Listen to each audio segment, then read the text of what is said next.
Inscribing a heptagon inside a circle. In this video, you will learn a simple method to inscribe a heptagon inside a circle with any radius. Suppose there is a circle of unknown radius, and we need to inscribe a heptagon inside this circle. To do so, draw a vertical line passing through the center of this circle, such that it touches the circumference. Label these points as A and B. This distance between point O and B is the radius of this circle. After this, adjust the length of the compass to the radius of this circle. And using point B as a center, draw an arc touching the circumference of this circle, as shown.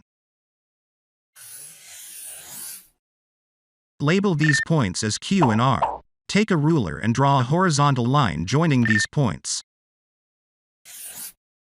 This intersection point will be our point N. The length between point Q and M is the side length of the heptagon which will fit inside this circle. Take a compass, adjust it to length QM, and using point A as a center, cut arc on the circumference of this circle.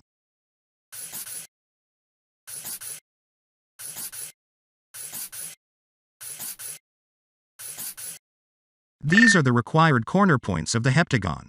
Join these points using a ruler.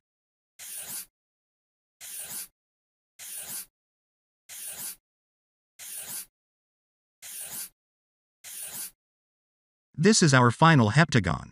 I hope this video helped you in understanding how to draw a heptagon.